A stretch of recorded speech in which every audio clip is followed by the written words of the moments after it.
Ace Podcast. This podcast is part of the Dark Myths Collective.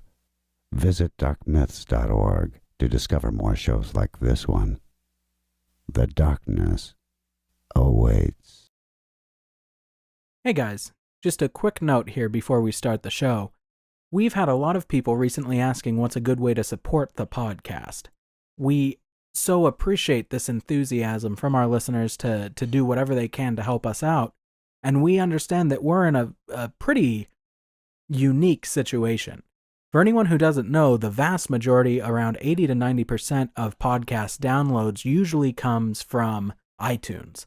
And that's why your favorite podcasters are always saying, go review us on iTunes, but they're not saying anything anywhere else. We, because we were featured on Podcast Addict's trending section for a few weeks, heck, we might still even be there, we actually have more than 40% of our traffic coming from Podcast Addict and other Android platforms that don't have access to the iTunes store to leave a rating, leave a review. Now, there are still other ways that you can support the podcast. The best one, of course, is just telling your friends. The other good one to do is if you want to look at maybe supporting us on Patreon. That sounds fantastic to us. If you think that the value you get from the podcast is worth any value back. But we understand how hard you work for your money, and we're not going to ask you to part with a single dollar that you don't want to. So we actually have this other really great way that you can help the show. And it's just to head on over. There's a survey set up. It's survey.libsyn.com/notalonepodcast. We're trying to do a demographic survey to gather a little more information on our listeners. And if you could head over there and take this survey, it would help us immensely. We want to get around 250 responses. The last time we checked, we were at about 20. So if you're able to go over there, again, that's survey.libsyn.com/notalonepodcast. It literally takes you 25 seconds. We timed it. Takes you 25 seconds, and it will support the show so fantastically well. But of course, even if you don't want to do all of that, we're just happy you're our listener. Let's go ahead and get on with the show.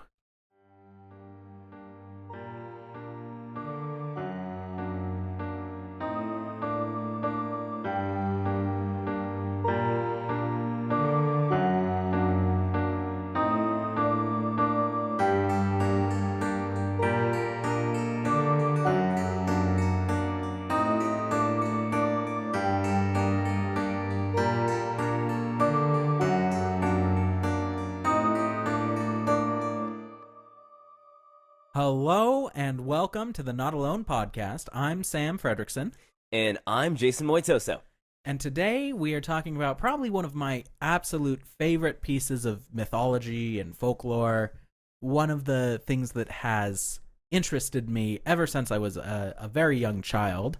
Yeah, we're talking about Hellhounds today. Hellhounds. Why do you like them so much? I really like Hellhounds. For a few reasons. One of which is, I believe that at one point in my life, I saw one. That was a scary experience. I really like Hellhounds because they have this sort of and you're going to get into it, I know, but this feeling of it's man's best friend, but it's also, I really like psychopomps. Anything that's a psychopomp is automatically something I love. So Charon, Float in the River Styx, Anubis, anything that's meant to transport the souls of the dead into the next life, which the majority of psychopomps are usually, while they're frightening, they're usually friendly, or at least ambivalent. Neutral. Chiron's he's not making fun of you or attacking you, but the Hellhound, they don't mess around. No, they're a vicious. They're coming for you. Yeah, vicious, terrifying, rip you from this life sort of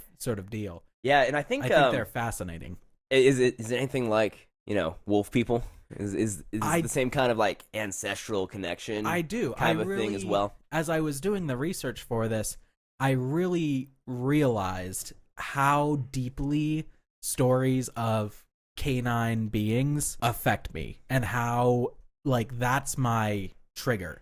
Anything that has to do anything that has to do with puppies, Sam gets triggered. Exactly. Except sometimes the puppies are evil and malignant, but right, and eat your face off. Exactly, and those are the things that spook me more than anything. And I really like the stuff that spooks me, which is why, like, the Wolfmen, Skinwalkers, Skinwalkers in general are just kind of they scare freaky. me. They scare me so much, but I feel compelled. I have to learn more and know more because they scare me so much, and they become my favorite things. Hellhounds is exactly like that for me. So, dear listeners, in case you haven't picked up on it, Hellhounds are essentially these spectral beasts that come for the living. They're coming for you. Essentially, kill you. So they come for your soul. At least that's more in the kind of pop culture field that we have now, again, because of a show that we reference quite frequently, Supernatural. Yes! Yep. Or they're invisible dogs that essentially come for the souls of folks that unfortunately made deals with demons. Poor life choices. Yeah, and the fun thing with that one is that they're invisible, which is not fun at all. That's true. Probably the worst aspect of it. But we've seen things like Hellhounds throughout our history. Some of them have taken the shape of Cerberus, having 3 heads. But cultures around the world have also had their own versions of it. For example, the Inuits Amarok have a giant lone wolf. This is going to work out great. Yeah, this is going to be great. A giant lone wolf that stalks solitary hunters. First off, things that clip in my head, gosh darn dire wolf. Right. Well, and it may be with the Amarok especially, that's kind of what it's associated with, is simply a currently extinct wolf species that was just larger and more vicious than the current wolf species that we know. I mean, dire wolves were a real thing. They're not just in Game of Thrones. Isn't it great? It's amazing. It's so amazing, but terrifying at the same time. Also, Japanese myth and culture, which is Inugami. Thank you, buddy. Is a type of spirit dog that actually possesses the bodies of his victims, which is, we got a mix of different mythos right there, where we have spiritual possession and mankind's best friend. Yes. So probably, the one thing that I feel like we're the closest to in nature. Yeah. Of course, I already mentioned it. Name drop there for Cerberus. Cerberus. Being the guard dog for Hades down the underworld. The original good boy. And then we also have Central and South American cultures that also have their own, which is the Conejo. Thank you. Yeah. The Conejo is interesting because it splits. It's something that is supposed to be encountered by travelers traveling alone late at night, which is such a common theme in Hellhound culture or lore. Well, I mean, that's such a common theme in folklore around the world. Never be travelers alone. At night. Yeah. Alone. Never be alone. Those 3 things are no-nos. That's the story. But the Conejo... If you learn anything from this podcast, don't do those 3 things. Just don't do it. But the Conejo, it's a dog with goat hooves. And how interesting. Yeah, and it splits. You have a black Conejo and a white Conejo, and their roles are mixed up depending on the tribes and the peoples that you're speaking to. But one of them, primarily the black one, is meant to be like a servant of the devil or the devil itself, and it will kill you. And then the white Conejo will lead you to safety and protect you. So very like angels yin and yang. demons. Yeah, yin and yang. And I mean, speaking of black dogs, those are probably the most common that we have now. Yes. And that has popped up fairly recently in Europe as the primary hellhound. As we break it down a little bit more, mainly in Great Britain and Wales, are black dogs being seen, and they can be omens as well, which is also kind of cool and kind of weird at the same time. Well, the black dog is the typical European idea of a hellhound, but they're not always associated together. Sometimes the black dog is simply just a ghost dog or a spectral dog, but other times it's meant especially to drag or lead its victims into the afterlife. It's been around forever. I mean, the very first hellhound legend or black dog legend dates all the way back to the Anglo-Saxon Chronicle, which is a collection of writings that go back as far as the 9th century and then are updated and added to all the way up until the 12th century. It's essentially a record book for the early Anglo-Saxon people. And the first documented sighting of the black dog comes from this book in 1127. There was a large black dog that was seen accompanying what's known as the Wild Hunt, which all of our gamer listeners have been popularized by The Witcher. The Witcher, yeah. The Wild Hunt was a group of evil spirits or malevolent fairies that were seen riding across the sky or riding across the land. The hunt was often just a simple portent of doom, but otherwise they would abduct people and take them from the physical realm into the fairy world or the underworld. Other times, Gosh darn fairies, man. Oh man, you don't mess with them. Other times, as the hunt was riding past, for instance, if you were asleep in bed and the hunt rode past your home, your soul would be ripped from your body and you would join the hunt, essentially. Oh, goodness. Yeah. That's intense. Yeah, it is intense. The term wasn't popularized until Jacob Grimm of the Brothers Grimm included it in a publication in 1835. And that's where the black dog stories of European folklore really begin. So, as Sam was doing all this wonderful research about black dogs, about hellhounds in general, I decided to take a step back. Mm-hmm. And I wanted to take a peek at dogs in general. Because for the longest time, we'd like to think that mankind kind of domesticated the dog. Right. But I found a lot of research that kind of provides different information. Really? And also kind of ties the idea that dogs, wolves, and death together. So if we go back about 30,000 years. Whoa. Yeah. I didn't pack for that. I know. So come with me now. 30,000 years ago, we actually have evidence with dog skulls versus wolf skulls is how scientists have, for the most part, figured it out. Just the differences, and also in genome, because the farther down the line that two different species split, the more changes there's going to be. Mm-hmm. So originally, I think we all like to think that mankind went out, found a wolf pup, Right. brought him home and raised him. Right. But that actually kind of goes against what we have found. So there's the most popular theory about domestication of the dog, and is also probably our first domesticated animal, is that we are just really inefficient at cleaning our kills. That's fair. That's what it comes down to. So about 30,000 years ago, we started having really good tools, really good hunting equipment. So as you can imagine, hunting parties going out, making large animal kills, say like a mammoth or something, we can't bring all that food back to the tribe. That's just, it's impossible to clean an entire carcass. And as a large predator, like wolves, that are also fairly smart, they are plenty fine with scavenging. Right. Because if they scavenge a kill that mankind made, cool. That means they're not endangering themselves and making their own kill. So we actually have wolves kind of following us and staying near our own nomadic tribes and encampments, and just essentially cleaning up after our scraps, including our dead. Oh, man. So, and actually, fast forward quite farther away, just a little side note here, early Persian civilization actually used dogs as a way to dispose of their dead as well. Really? Yeah, That's crazy, right? Really interesting, yeah. Phenomenally cool. Yeah. And gory and awful at the same time. Slowly, the more friendly wolves, the ones that weren't nearly as aggressive, came closer and closer to our encampments, and we started feeding them more and more. So it was more of the dogs coming to us and domesticating themselves than rather us going out to nature and plucking a pup and raising it as it is. So we have the ones that are the friendly the friendly wolves becoming the ones that are more successful, because as we are more successful, they are. So they breed quicker than what the aggressive hunting dogs or hunting wolves do. All right.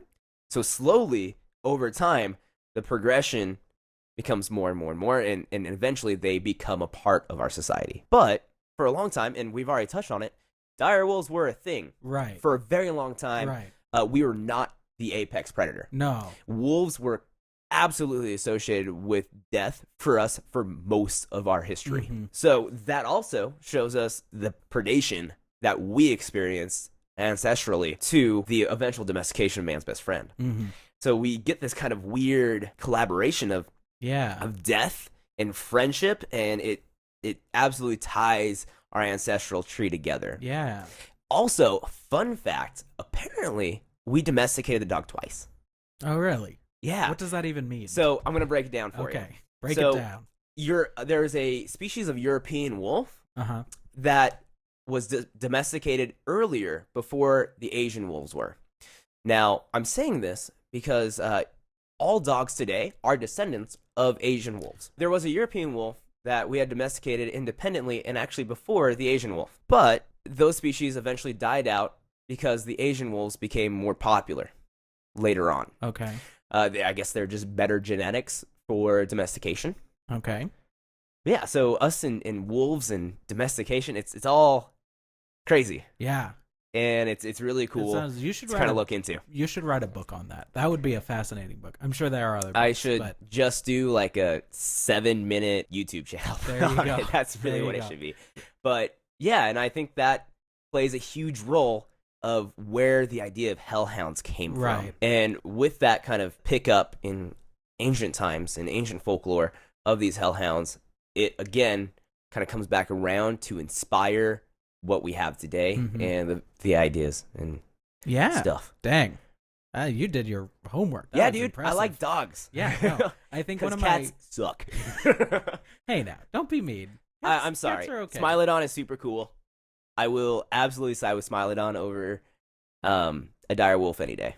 I don't know what a Smilodon is. It's a saber-toothed cat. Oh, okay. One of my favorite things. The biggest. So saber-toothed cat. Barun, my little boy over there. We have this. Barun's a dog. Yeah. Okay. He's my son. I'm clarifying for everyone else. He is my child, and I love him. So Barun, he's, for anyone who somehow doesn't know, as in doesn't follow me on Twitter, Facebook, anywhere, and this is your first time listening to the podcast, because I think I mention him almost every show. He's a little miniature dachshund, and he's the love of my life. And don't tell my wife. And I have for him this little plaid sweater we put on him in the winter because it gets chilly outside. And my favorite thing is that when I'm walking him and he's wearing this plaid sweater and he's on his leash, I just look at him and I think of the wolves that he was descended from and how just disgusted they must what be we with did. him. Yeah. We ruined it. He's a good boy. Anyway, well, that was really, that was interesting. Yeah, I mean, idea. Hopefully a topic to talk about, like a next dinner or something. Yeah. Excellent. That's a great rundown on how dogs and wolves and all that were associated with death, and that most likely plays, I mean, it almost definitely plays a huge part of this folklore. Now we're going to be talking about one specific hellhound that really fits the bill for it here in a moment. The actual subject for the show tonight is the Hound of Mons, which is one specific hellhound. But like I said, this black dog legend and folklore has been around, written down, almost 1,000 years at this point, 900 and whatever years. So there's one other story that I really want to talk about here that I found that's just amazing. It's one of the most well-known stories of like a black dog, and it also ties very well into the hellhound mythology, and that is Old Shuck or Black Shuck from Great Britain. Which I feel like we should just be listening to Led Zeppelin this entire time. I know. Can you edit that in? Just put that into the background the entire time on a loop. I would, but I can't because I really don't want to get sued by my favorite copyright band. and stuff. That makes sense. That'd be really sad. Well, everyone, listen to it beforehand and just keep it like on replay in your head. Yeah, or just like have the podcast going on one speaker and listen to Black Dog on the other speaker by Led Zeppelin. It'll be the same effect. You just have to do a little more work for it, dear listener. So we're going to talk here really quickly about Black Shuck, who is one of the most famous hellhounds of all time and fits the bill for both the Black Dog legend as well as the Hellhound legend. Now, in England, the Black Dog, like I said, it often appears just as a ghostly dog or a spectral being. It appears late at night on I kind of feel like it's a lot like a black cat kind of a feel. It is, where it's kind of ominous in a way, especially if you see it at night. Yeah, they're both portents of doom, but I think that the black dog is a more active portent, whereas the black cat is passive. Mm-hmm. You see a black cat, the black cat itself doesn't do anything to you, but the black dog will. And the best account of Black Shuck and hellhounds in general, I would say, comes to us from 1577 in the county of Suffolk. Now, on August 4th of that year, this dog, Black Shuck, was seen in 2 different churches and 2 different parishes, one of those being in Bungay and the other in Blythburgh. Now, in Blythburgh, it said that Black Shuck stormed into the Holy Trinity Church just in time with a deafening clap of thunder that had just rung out. That's not ominous. Right. He immediately leapt at a young boy and at a man, biting them both in the throat and killing them instantly. Not even killing them like, if something rips Like out they your bled throat out, and it but bleeds out or you they can't went breathe. limp instantly. They're just dead. Now, Like you ripped out their soul. Exactly. As the boy and the man died, the church steeple collapsed through the roof. On his way out, he scratches the north door of the church, which leaves deep gouges in them that appear also to be scorched. The cool thing about this is almost 500 years later, 440 years later, you can still see these gouges. They're still there at the Holy Trinity Church in Blytheburg, and they're referred to... Wait, it collapsed, though. Well, the steeple collapsed, but the door was fine. They just had to rebuild the steeple. Gotcha. Yeah, and it does. You can see very clearly gouging and scratches that are blackened and burned. And locally, these are known as the devil's fingerprints. Now, later that day... How many, do you know how many claw marks? I'm trying to picture it in my head. I think there's like 3 or 4. Okay. Just curious. Yeah. Because there should be 4. Okay. There we go. See? It lines up. There should be 4. Now, later that day, in the parish of Bungay, and I'm sure I'm mispronouncing that wrong, everybody, at St. Mary's Church, Black Shuck struck again and was reported once again to attack 2 of the parishioners at the throat, killing them both, and then immediately leaving the church. But I think one of the most interesting things about Shuck is that he wasn't always malignant. And in fact, one of the earliest accounts I could find of him comes from pre-Reformation times, back before the 1500s, when there was a large black dog that was killed defending a young woman from a friar who was attempting to rape her. Now, interesting. Yeah. I haven't found anybody else with this theory. That's a beautiful little connection there. Yeah. I haven't found anybody else with this theory, but this is my official theory on Black Shuck. I mean, a friar is supposed to be, for anybody who doesn't know, they're essentially a monk, a member of a Franciscan order. Is it possible that this dog was defending this young woman from what was supposed to be a holy man, but turned out to be a monster? He dies, and then he spends the rest of his existence going around exacting revenge and seeing, like, those 4 people that he killed back in 1577. What if, they're in church, they're praying and all of that, but what if they were actually terrible monsters of people just masquerading as good church-going people? So it's a beautiful story. It is a beautiful story. It's a great idea. I mean, it's eloquent, it's easy, great connection there. I like your theory. Thank Sam. You. That's what I'm getting at. I think it's a good theory. It's a great theory. I hope it's in a book somewhere. I'm gonna write a fictional book with it. Yeah. No offense, Stop it. but you're okay. It's perfect. It is. It's a very nice, neat theory. Yeah, but that's the thing. Of an immortal dog. Is I came up with that theory.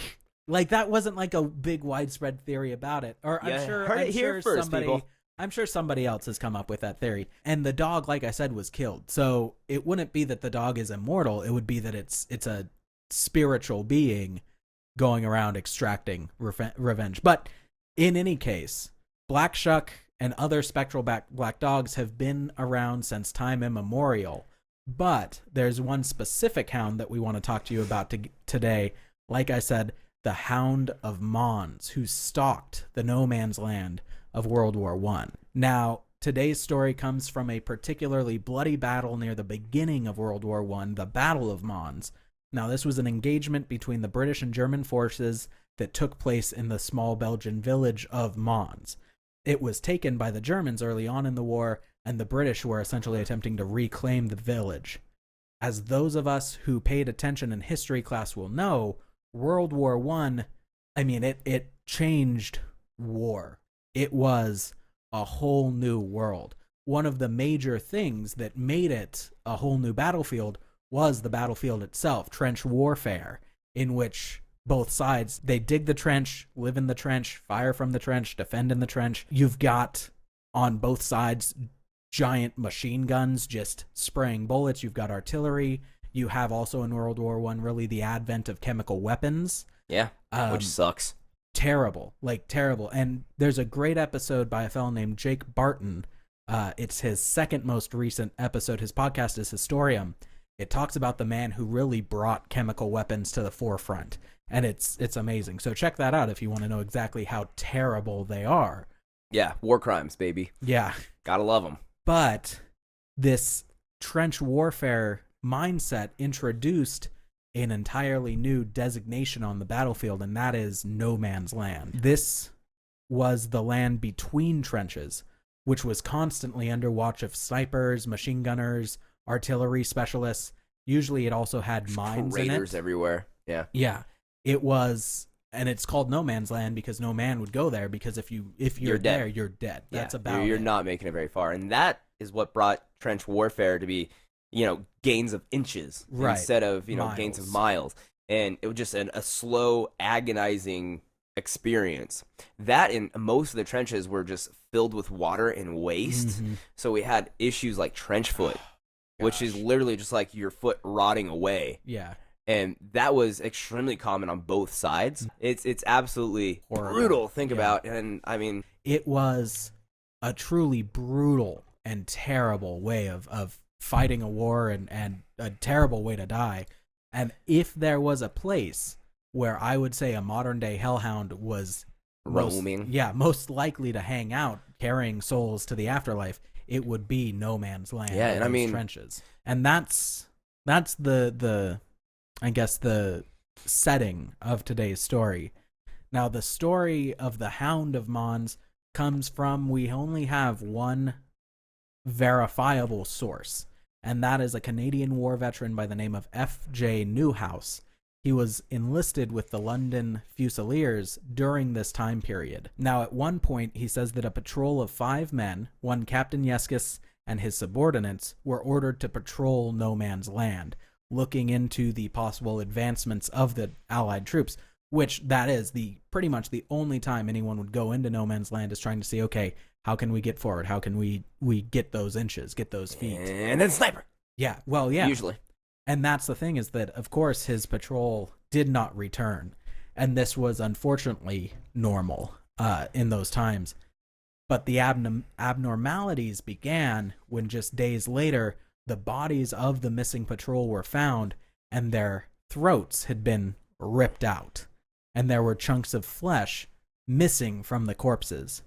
A few days later, soldiers from both fronts, both the German and the British, reported hearing a monstrous, beastly howling coming from the darkness of no man's land. There were also reports coming from the men in the trenches of a great beast with glowing red eyes that snapped at the barbed wire in the night, and men were periodically found in the same condition as Captain Yeskis and his men, with their throats ripped out and partially devoured. The other interesting thing here is that it wasn't simply the British side that was suffering from this. They would hear in the middle of the night screaming coming up from the German side, the German front, seeming to imply that the Hellhound was attacking the other side as well. And around this time, people start to get a good look of it as well. You have the sentries who are set to guard that field, that no man's land in the night, and they reported seeing just an enormous gray hound that they described as skulking through in and out of the shadows of no man's land in the night. And then suddenly, one day, it says 2 years later, but the thing about the Battle of Mons is it didn't last 2 years. So what we're forced to assume is that the Hellhound hung out in the area, essentially. You know, the Battle of Mons, then the Battle of Marnes, the Battle of Ypres, that it was following the armed forces from one place to the other. And this veteran, Captain Newhouse, states that wherever they were going, they would hear almost nightly these just earth-piercing, world-shattering howls. They would see the beast in the darkness. They would lose men continuously. Day after day, they would find, and especially it seemed to escalate and escalate and escalate, and then suddenly it just stops. The howling stops, the dead corpses stop, and the interesting thing is that it doesn't say exactly what day, but it is mentioned that around the same time as the Hellhound disappears, that's when the German army goes on the defensive instead of the offensive. Because technically the British lost the Battle of Mons and were forced to retreat. Mm-hmm. And from there, it said that through the last 2 to 3 years of the war, the Germans didn't have another monumental victory. And that's where it comes in that, maybe this Hellhound was a German creation. That's I'm gonna pause you for a quick second and let's roll back a little bit. So the Hellhound monitoring no man's land reminds me a lot about what I already kind of talked about with dogs and wolves scavenging off of humans. Yeah, makes a ton of sense. And usually, when someone is killed by a dog or a wolf, of course, the neck is the prime the prime target for killing. But after that, it's usually the stomachs that are eaten out first. Okay. Essentially, the really soft tissues, and then outward. So having big chunks of flesh ripped apart makes a ton of sense. And this could just be opportunistic attacks on soldiers. Yeah, but because it's not like they wouldn't have the ability to sniff out mines themselves. Right. Like, I mean, that was actually one of the things that they were used for in war. Which dogs actually had several different roles. So I actually looked this up too. So besides for finding mines, explosive things like that, which we use for today now too, they're also used as scouts to actually patrol ahead of troops as they're going into new territories. Sentries, of course, makes a lot of sense, and also as essentially medics in no man's land. So dogs were actually sent out to find wounded and injured soldiers and essentially bring them back. Yeah, which is incredible. Yeah. They're angels of the battlefield is what they used to be. So it's not far-fetched to have a large wolf, which wolves have been seen more and more in the Belgian area now. Yeah, which is awesome. yeah, And it doesn't seem too far-fetched to have a wolf with red eyes. You gotta think, like, all the dirt, the smoke that's probably involved with no man's land. I mean, for reference, let's see, Blackbeard went into combat with smoke around his head, his eyes bloodshot from wicks. What are they called? Help me. Fuses, yes, because he had fuses stuffed in his hat and draping around his face, lit up. It made him look like a demon. What the hell? That's amazing. Yeah, Blackbeard. I've never heard that. Blackbeard before. was super cool. That's crazy. So, with the same kind of thing happening on the battlefield, it's not hard to kind of reach for the Hellhound being this immensely big dog that is just scavenging and being the predator of no man's land and taking advantage of that. I think for me, one of the things about it, and granted, you do have dogs that were used in war, most definitely. But I think one of the biggest things is even if a dog can sniff out mines, even if it's able to survive no man's land, I mean, you just have to think you've got literal rockets and missiles firing at all hours of the night. You have machine guns firing at all hours of the night. So the first thing is, while it can sniff out mines, how does it avoid being shot? And the second thing is, I mean, even feral dogs, because obviously this isn't a dog that was trained by the United States, and in theory it's not one that's trained by the Germans either, because it is attacking the German people. It's being opportunistic on both sides. Yeah. Why is it not seeking shelter and running away from these sounds of gunfire and all of that? Wolves are, we've talked about it before, wolves are skittish creatures. They don't necessarily enjoy being surprised. They don't enjoy civilization and all of that. So it's very strange to me that it would hang out. I think what it comes down to is one particular animal identifying the risk difference between opportunity and the risk of being out there. And it's absolutely plausible that a dog would be able to hear artillery fire coming at them. Right. And that's the difference with us and them, is that they have much higher senses for that. Hearing, smell, they would be able to last in no man's land a lot longer than what we would be able to. Yeah. Well, and then you have the other weird thing about it is it like following, essentially, which, like you said earlier, follow the dead. But But still, I don't know. It's a little weird for it to be like just a normal dog. I think the Oh no, descriptions and all you that. know, But I wouldn't say it would be a normal dog. It reminds me a lot of the Beast of Gavudon. yeah, It's something that is maybe a cross between a dog and a wolf, or something that is right. not necessarily what we'd expect to find, hanging out at the dog park. Right, right. Or just, a very, very aggressive and solo wolf All right. could be a possibility. Anyway, there is another possibility yeah. that we're going to talk about right now. I was gonna say that's a good theory. Those are good ideas, but that's not what history has remembered this as. So we spoke a moment ago. The primary source for this, and the only one I was able to find. Now, I'm not saying that there's not another source out there. The only one I was able to find is a Canadian war veteran named F.J. Newhouse. So he has his own idea on the origin of the house, and he claims that it was not supernatural in the slightest, but rather it was a perversion of the natural world through the wicked ways of science.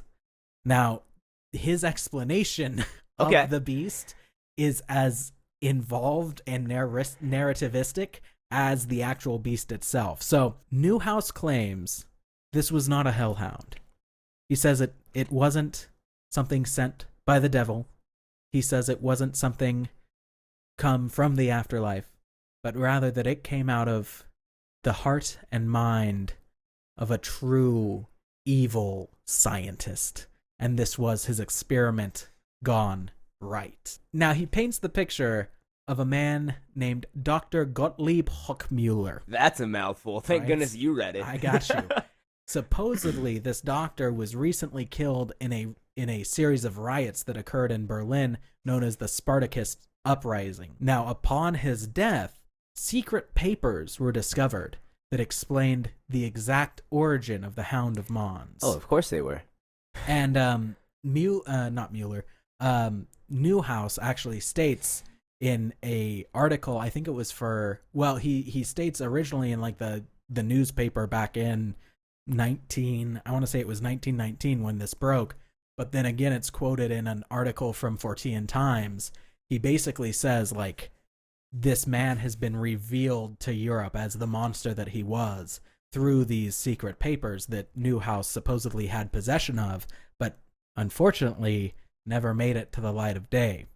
Now, this scientist was filled with a patriotic desire to murder as many British soldiers as he could. The most efficient... Naturally. Yeah, naturally. Any good German would. Hello, German listeners. I'm sorry. We love you, and we don't think of you as monstrous killing machines. We're very grateful for your support. I'm sure we have at least one German listener. I love your food. Anyway, continue. Yeah. Now, he decided that the most efficient ways to kill a lot of British people, it's not to like invest in chemical warfare at the time. It's not to invest in better weaponry. Really, because that was pretty time tested. That worked really well. That did work fairly well. He decided that the best way to kill the most British people as he could was to create a fairy tale like monster.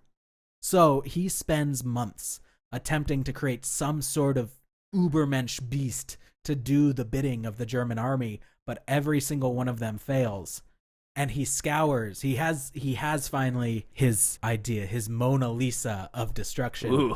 And he scours the asylums and hospitals of Germany until he finds a patient whose hatred of the British had literally driven him insane, spending all of his time restrained due to his violent tendencies to lash out at anybody who he thought might be British, which at that point was literally everybody. He hated him so much, so they had to tie him up. Now, in conjunction with finding this individual, he searched long and far for the most vicious, brutal dog he could find, a real hound to cause his misery and destruction. When he has these two different pieces of the puzzle, he, in some sort of strange and brutal fashion, opens the head of the dog and opens the head of the patient and removes the brain of the madman and drops it into the head of the dog. Stop it. This is a serious story. Shut up. Come on, man, throw me a bone here. That's Hey. And oh and god. as I'm not even done yet. As this dog or as this man lay dying, he nurtures the dog and brings it up and feeds it special things to make it even bigger and even stronger, and then he unleashes it on the Britons at the Battle of Mons. But I love how he learned all the science to do this in months. And to be fair, we still can't. I mean, even if somebody wanted to do this, we couldn't do this. But he takes his creation and he unleashes it on the British army at the Battle of Mons. But the problem is, his hubris got the best of him because, as you'll remember, the madman from the sanitarium, he had to be restrained, even when in the presence of his German compatriots, because he was so hateful of the British that he figured he might as well just kill everyone. And as long as he got at least one British person, it was worth it for all the others. So this beast can't be tamed, can't be controlled, and it starts killing on both sides. Now, I put this in the notes, and I am going to read this. Oh my god. I put this in the notes like late last night because I was just feeling like sassy after that. So, because the beast couldn't tell the difference between German and British soldiers, and because of its hatred for Britain, it eventually just attacks everyone that it meets and kills them all equally, which, if you think about it, it really speaks to the idea of us all being one human race, not distinctified by boundaries or nationality. We're all just people, and we're all just food for the murder machine. That was eloquent. That was a beautiful. So that's freaking crazy. I know. That's like that is and it's probably going to be topped by next week. But that is to date the craziest thing we've ever covered on this podcast.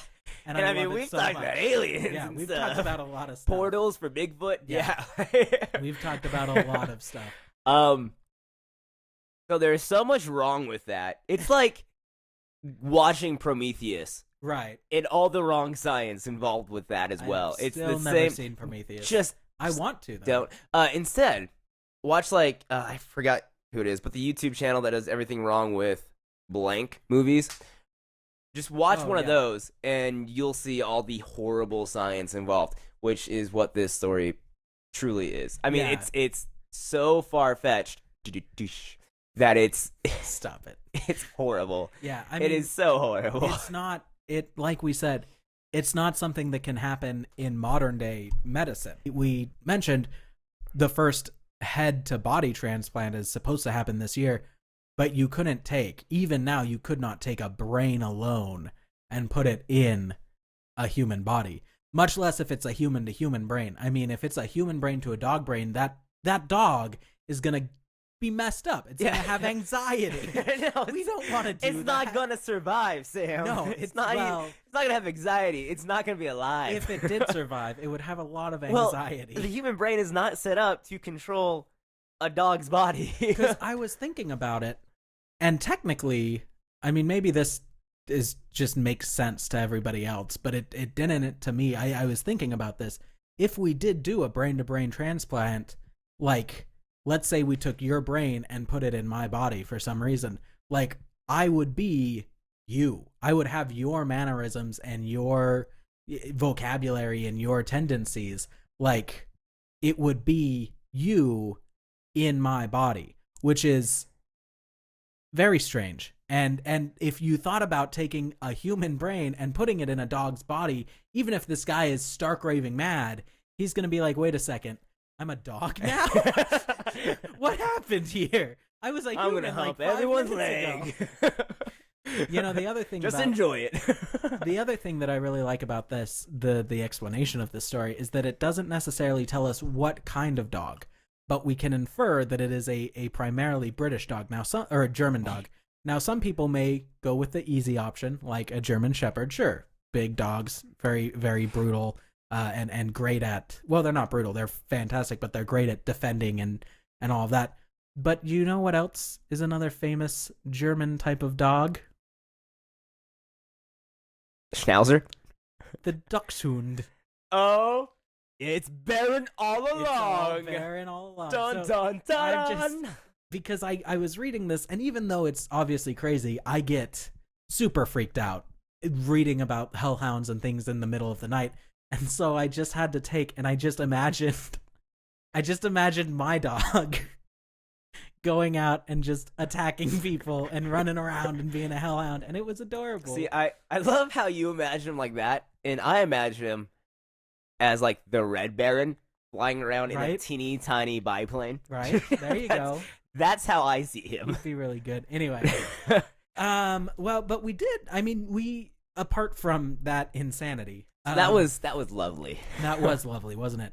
Apart from that insanity, I mean, you made some really good points actually as to the physical presence of a dog on a battlefield. Like that is something that could absolutely happen. It did happen. Yeah. In multiple different roles, Sam. Yeah. So to give you an idea, German forces actually employed 30,000 dogs. Right. I'm not saying that dogs did not. I'm saying like the Hound of Mons being just a dog on a battlefield, which I mean, if we're gonna, I think that the story has some credit to it. I do. There's been a lot of people who came back and said like Newhouse isn't lying necessarily, but what he is experiencing is post-traumatic stress disorder. Oh, yeah, absolutely. And he's associated it with this giant beast when in reality it was just the horrors of war, which is entirely possible. But the thing about Mons, the Battle of Mons, is it was a supernatural sight.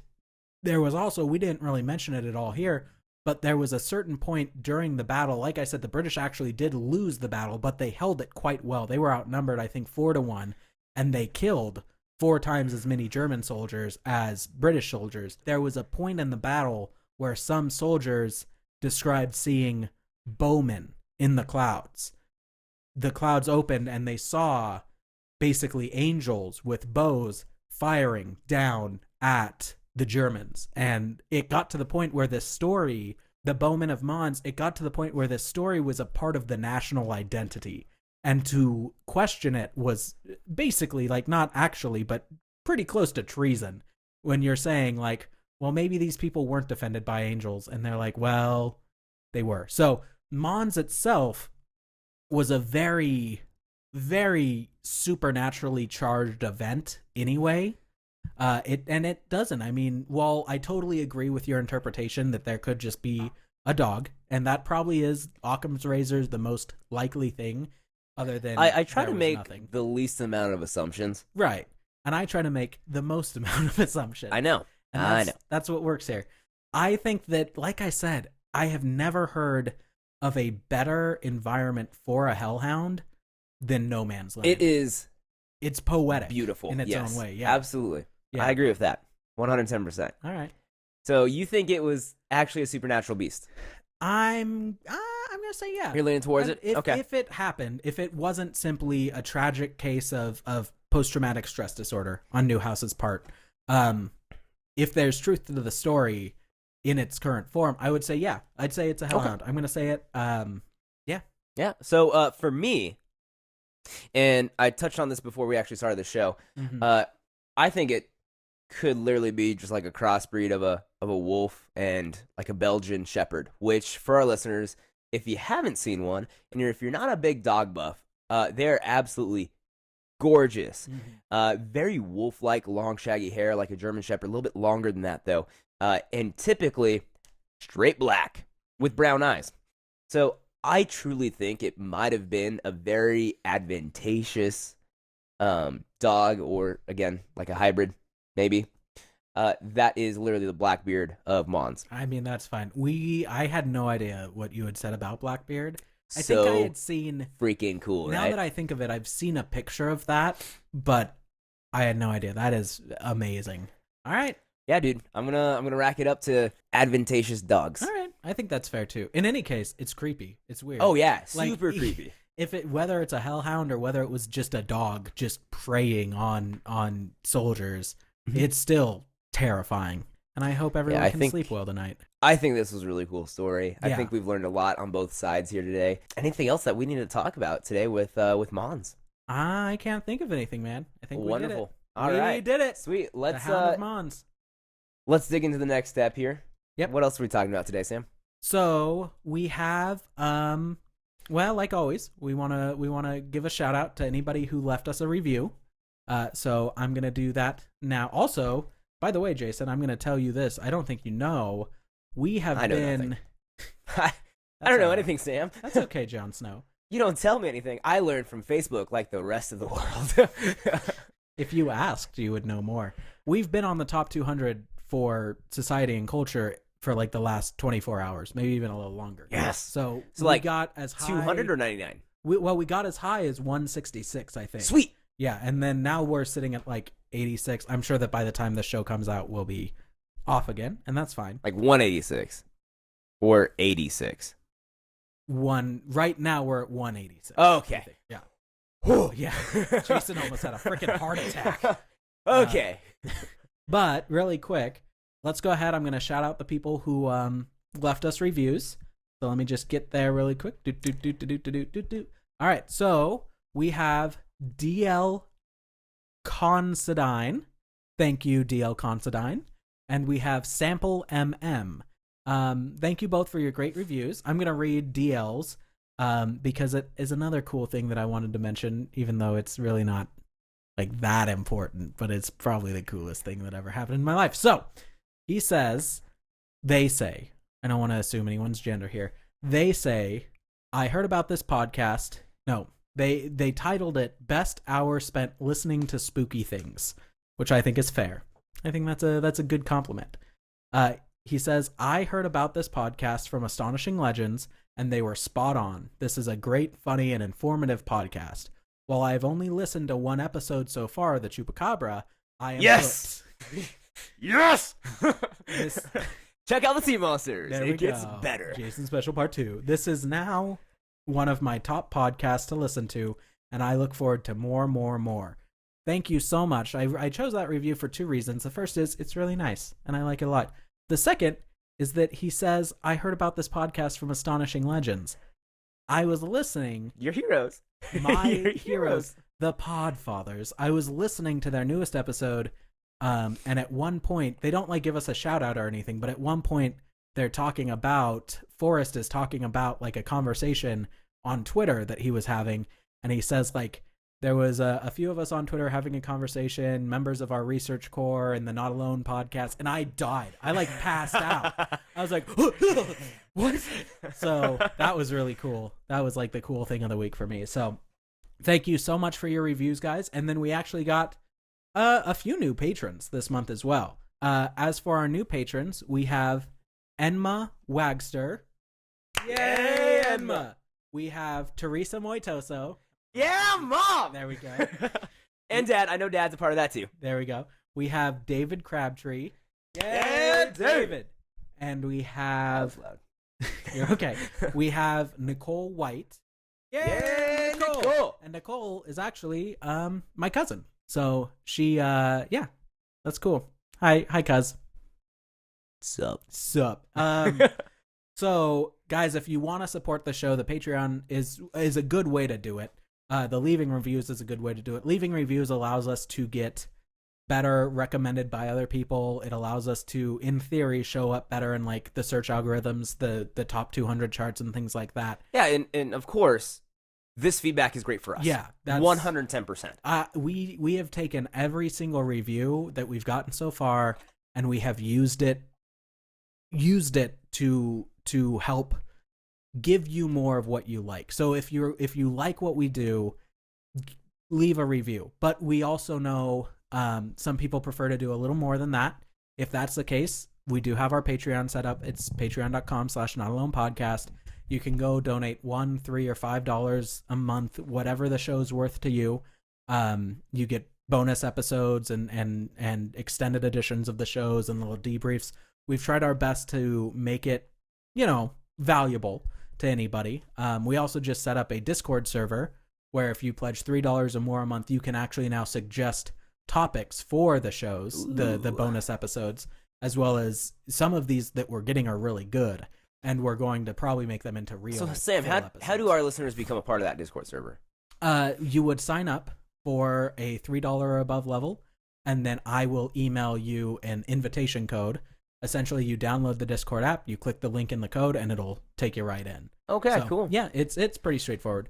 So those are two good ways of supporting the show.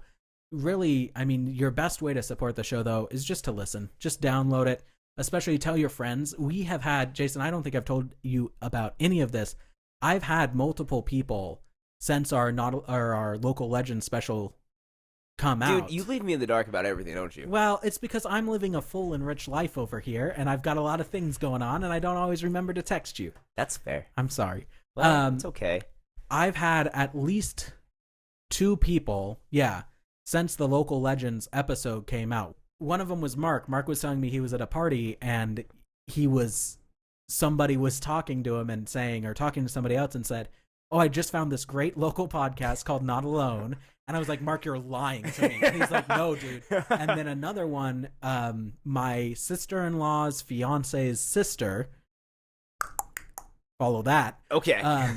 She was saying that she was at work. All she does is listen to podcasts at work. She was at work, and she heard somebody else listening to our show and came over, and they were like, "Oh, do you know this show?" She's like, "Yes, I know this show. I love this show." So, like, guys, telling your friends is the one of the best ways to support us. Just the more we grow, the more we can invest in the show, the more we can have time to do this. And it just feels nice too, looking at our numbers. It's a good feeling. It's so weird. It is very strange. Thank y'all. Yeah, and I think this last week as well. Yeah, right? Maybe? Yeah. I don't know. Something else you forgot to tell me about? No, I told you about this. This last week as well, we hit 100,000 downloads total. Yes. So that Nuts. was dope. If I edited this correctly, you're going to hear the show start with me mentioning a survey that we'd like you to do. It takes about 26 seconds. I'm going to put a link in the show notes, and this time the link is going to work. So just head over to that survey. It's survey.libsyn.com/notalonepodcast. Just helps us to learn a little more about you guys. It's mainly just a demographic survey. How do you spell Libsyn? Is it LIBSYN.com. No, wait, crap. It's survey. That is survey.libsyn.com/notalonepodcast. There you go. Thanks, Mom. You're welcome, Dad. So, I'm sorry. Go back. There you go, Mom. Oh, there we go. Okay. So yeah, I'll put like I said, I'm going to record something about that, but take a look at that. Takes you 30 seconds. If you could do that for us, we'd greatly appreciate it. But guys, as you know, you don't have to do any of that. You just have to be our listeners. And we just don't want to be alone. We love you forever. Yeah, we don't. And that's a good point. We're not alone. The podcast. Cool. Anything you got? Anything on your end? I think we're set, man. All right. That was a good day.